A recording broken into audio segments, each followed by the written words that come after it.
भारत में अर्थव्यवस्था के नाम पर जो कुछ भी चल रहा है वह शुद्ध रूप से लूट खसोट, छीना झपटी, डकैती और चोरी के सिवाय कुछ भी नहीं है। वास्तव में यह कोई अर्थव्यवस्था नहीं है, बल्कि यह तो अर्थ अव्यवस्था है। इसमें बड़ी मछलियां छोटी मछलियों को निगल रही है। यह अर्थव्यवस्था पूरी तरह मत्स्य न्याय पर आश्रित है। एकदम जंगल राज जैसा मामला है। पैसा कमाने और प्रॉपर्टी बनाने की एक भयंकर होड़ चल रही है। देश का अधिकांश धन बड़े पूंजीपतियों, बड़े राजनेताओं और बड़े अफसरों और अन्य बड़े लोगों के पास इकट्ठा होता जा रहा है। सामान्य आदमी दिन पर दिन आर्थिक रूप से कमजोर होता जा रहा है। 2 महीने से यहाँ पे पड़े हुए हैं। 2 महीने से बच्चों को क्या खिलाएंगे? यहाँ पे काम धंधा था, मजदूरी है, काम धंधा कर लेते, रोज बच्चों को खिला लेते। अब यहाँ पे 2 महीने से कौन दे रहा है हमारे लिए? वो कोई नहीं दे रहा है। घर में कह देते हैं सरकार दे रही है, वो दे रहा है, कोई नहीं दे रहा है बच्चों के लिए। कहता घर जाने के लिए भी कहता 2500 रुपया टिकट। 2500 रुपया अब मियाँ बीवी में 5000 रुपया हम कहाँ से लाएंगे?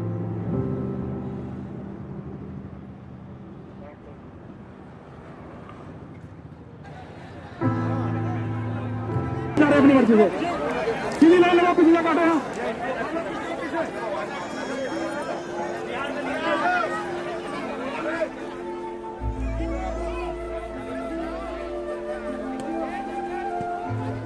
मजदूर गरीब है, सब आएगा। हमें तो भिखारी से भी बेहतर बना दिया इन लोगों ने। जिस सब मजदूर भैया को सबको हम ही की वजह से सरकार चलती है। हमारी वजह से सरकार जहाँ तक है प्रशासन विदेशों से जाता है, हमारी गरीबों की मेहनत का जाता है जहाँ तक जाता है, मगर गरीबों को सर बेकार कर दिया है सारे लोगों ने। इन्हें लॉकडाउन करना था तो 10 दिन की मोहलत दे देते, 5 दिन की मोहलत देते। जिसको घरे जाना है वो चला जाता घरे। यहाँ भूखे प्यासे क्यों मरता?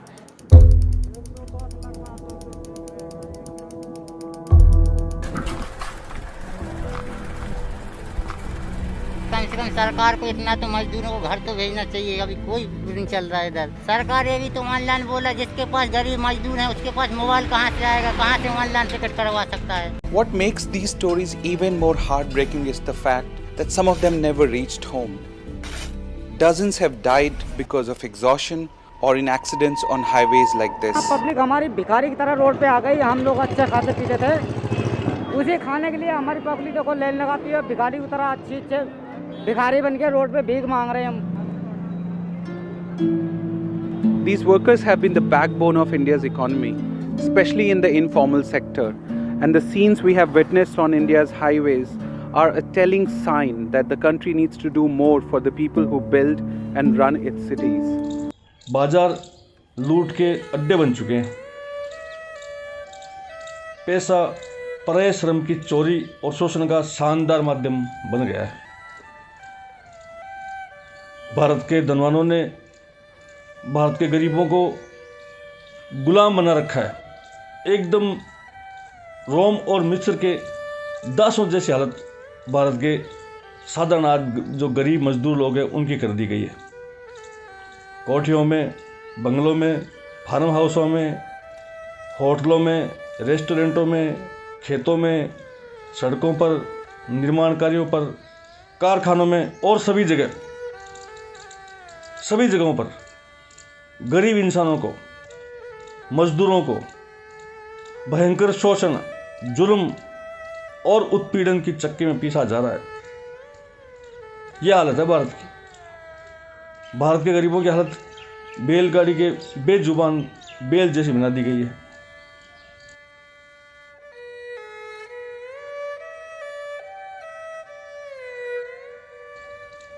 एक तरफ एक आदमी के पास 1000 रोटियां हैं, हालांकि उसे भूख 2 रोटी की भी नहीं है, जबकि दूसरी तरफ 1000 आदमियों के पास 1 रोटी भी नहीं है। क्या इसी को अर्थव्यवस्था कहते हैं? कैसी अर्थव्यवस्था है ये?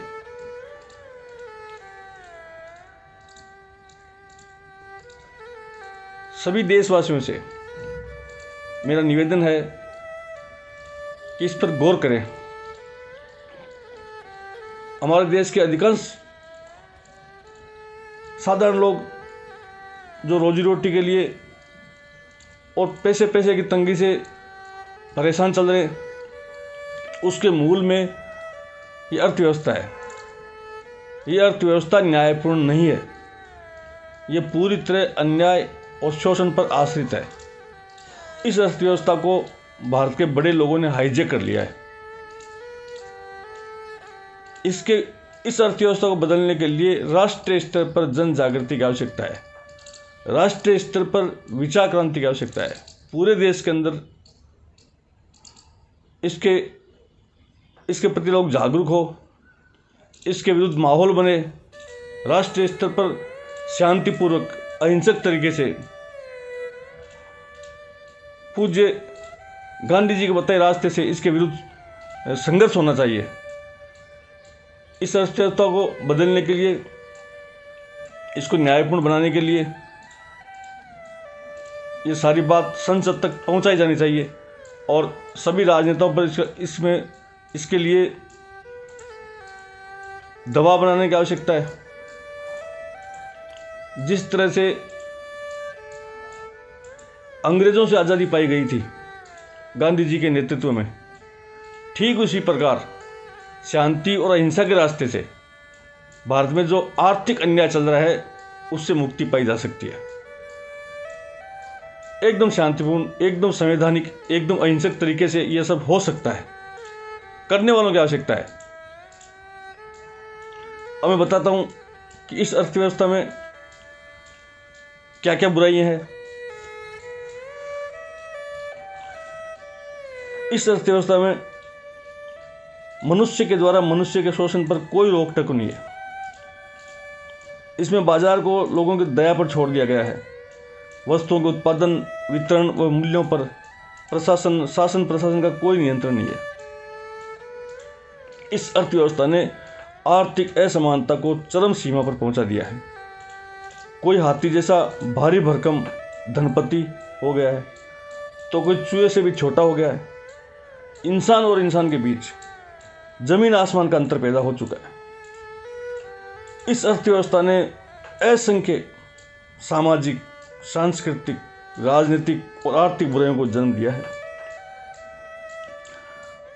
और इस अर्थव्यवस्था के चलते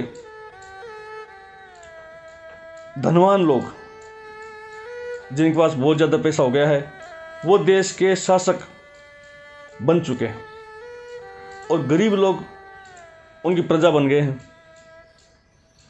एक नए प्रकार के राजाओं का उदय हो चुका है।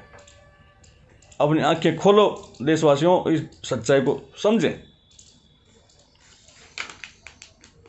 अंत में सारांश रूप मेरा ये कहना है कि भारत की अर्थव्यवस्था का जो अन्याय है, इसकी जो कमियां है, इसकी जो बुराइयां हैं, जो आर्थिक असमानता और शोषण को पैदा करने की इसकी जो प्रवृत्ति है,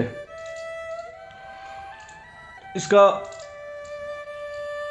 आमूलचूल परिवर्तन किए जाने की आवश्यकता है। इसमें ऐसे परिवर्तन किए जाने चाहिए कि सबको आर्थिक न्याय मिल सके, सबको पर्याप्त रोजी रोटी मिल सके, सब लोग समान आर्थिक जीवन जी सके। ये बहुत ज़रूरी है, नहीं तो आने वाले दिनों के अंदर और भी विकट हालात पैदा होने वाले हैं। आप सबको मैं फिर बार बार आग्रह करता हूं कि इस पर गौर करें, इसकी सच्चाई को समझें और ज़्यादा से ज़्यादा लोगों तक ये अवेयरनेस, ये जागृति, ये विचार क्रांति फैलाने के लिए प्रचार प्रसार करने में हमारा सहयोग करें। धन्यवाद।